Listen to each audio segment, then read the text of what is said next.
For a movie that's nominated in the Best Costume Design category at the 2023 Oscars, Everything Everywhere All at Once uses every single shred of clothing to reinforce how we perceive these characters, particularly the color of their clothing.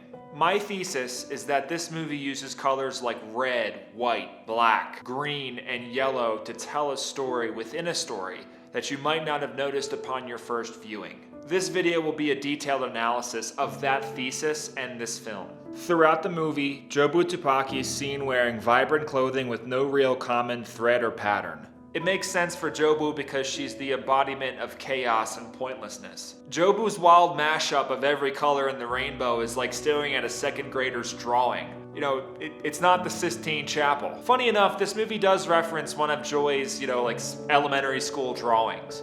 Once, when Evelyn sees fat fingers in the drawing, and then that unwittingly becomes this, jumping pad to the hot dog universe. And another time when Jobu and Evelyn literally have to fight in a bright, vibrant second grader's drawing universe.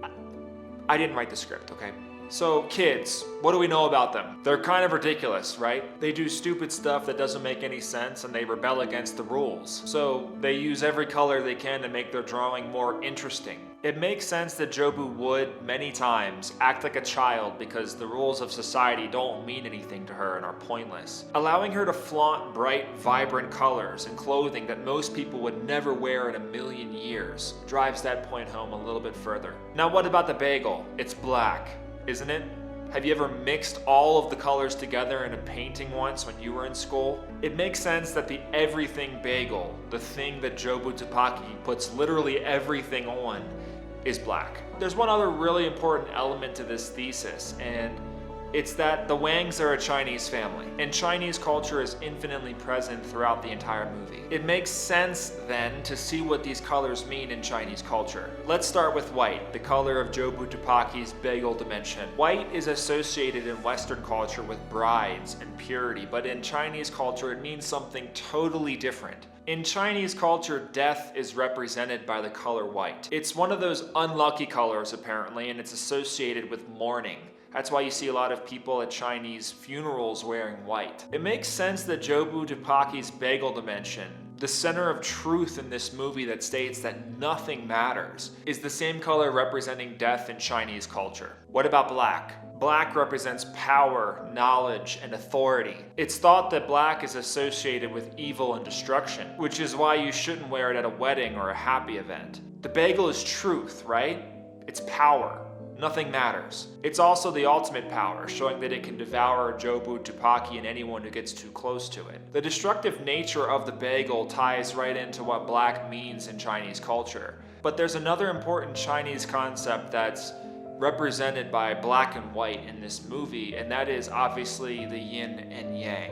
You might have noticed all the googly eyes and everything everywhere all at once. It's Wang's signature. His last name is Wang, a name that Evelyn later takes as her own last name. Wang as in yang, Evelyn as in yin. The yang is the white side of the circle with the black dot in the middle, or the googly eyes. It represents a more masculine energy and is said to be the more positive side of this circle. It makes complete sense that this would represent Waymond, a guy who is always trying to see the good and the positive in everything. A guy who chooses to fight his problems with love, optimism, and kindness. The yin is the black side of the circle, and it represents a more feminine energy that's mysterious in nature. It's also more dark and negative, and that is a perfect representation of Jobu Tupaki, right? She has this nihilistic worldview that's completely unbalanced. The problem for her is that that's all she has. That's her entire worldview. So she's lost in that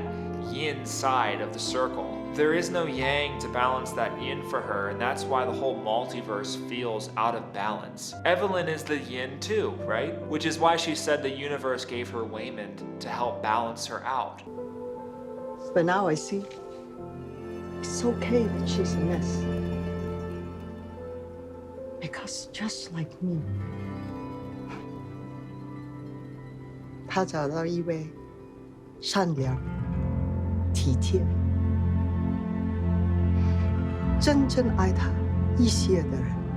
It's also why originally it's so easy for Evelyn to get on the same page as Joy and believe that nothing matters. Evelyn and Waymond give balance to one another. It just kind of takes Evelyn the whole entire movie to see that. When she finally does provide space for the yang in her life, when she puts that googly eye on her forehead, she's able to save Jobu Tupaki and by extension, the whole entire multiverse. Waymond, for most of the movie, wears a green long-sleeve shirt. When he talks to Evelyn in the alleyway, there is a clear green color scheme that the filmmakers are trying to insert into the scene. There's no doubt in my mind that Waymond represents the color green in this movie. In Chinese culture, the color green represents health, patience, sensitivity, harmony, and wealth. I think Wang is a great example of both patience and sensitivity in this movie. I mean, he's the guy who brings their sworn enemy at the IRS cookies, for crying out loud. Evelyn is shown wearing a red vest with a flower long sleeve shirt for most of the film. She also wears red at her Chinese party at the end of the movie, and she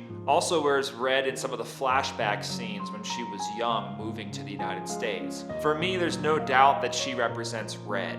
And red is a very important color in Chinese culture. It is their national color. Red is a lucky color, and it means happiness, vitality, long life, and success. It's also thought to bring recognition and fame, which, is a little callback to Evelyn being famous. She also wears the color red when she's singing in the universe where she can't see anymore. It makes sense that Evelyn would wear red, China's color, because she's successful in saving the multiverse. So Wang represents green and Evelyn represents red. Do you know what's opposite of red on the color spectrum?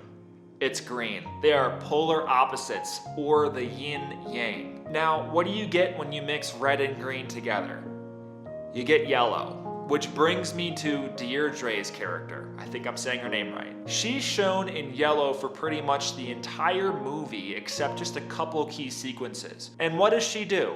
She attempts to settle the Wing's taxes for that fiscal year. In the first meeting, she chastises their entire family for unbalanced reporting of their taxes, and she says that there's something very wrong with their family. Nothing but a stack of receipts. I can trace the ups and downs of your lives. And it does not look good. It does not look good. Or in other words, something isn't balanced. It's interesting that taxes are used in this movie at all. When you run a business, you need to keep receipts of every expense that you have along with all of the earnings that you make. At the end of the year, you bring all those receipts with you, you do your taxes, you pay the federal government what you owe them, and then all is settled or balanced. For a movie that's all about finding harmony and balance, I think taxes might just actually be the best metaphor for that.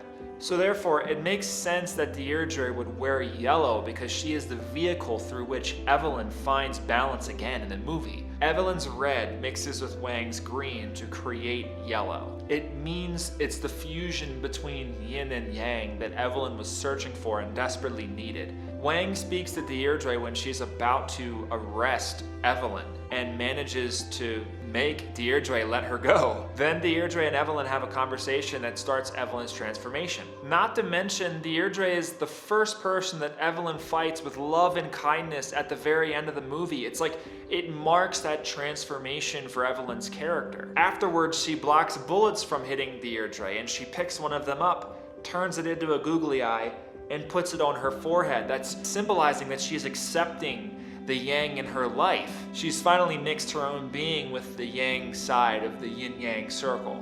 Deirdre is the vehicle through which Evelyn finds her balance. She's a very important character in this movie. In Chinese culture, yellow is associated with warmth, empathy, and good faith. Now let's talk about empathy. At the beginning of the film, Deirdre and Evelyn could not have less empathy for each other. But by the end, they find a way to bridge the gap, understand each other, and even develop some kind of a friendship. Color is so integral to everything everywhere all at once. It's used to represent all the possibilities of the multiverse and ideas like chaos, order, knowledge, empathy, success, sensitivity, and death.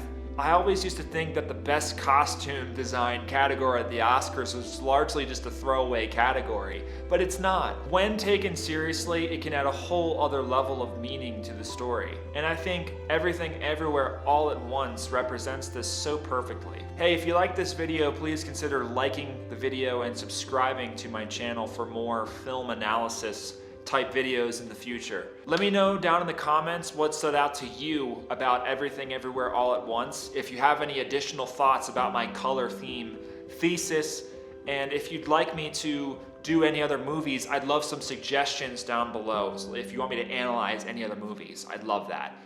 Cheers, thank you so much for coming, and I'll see you next time.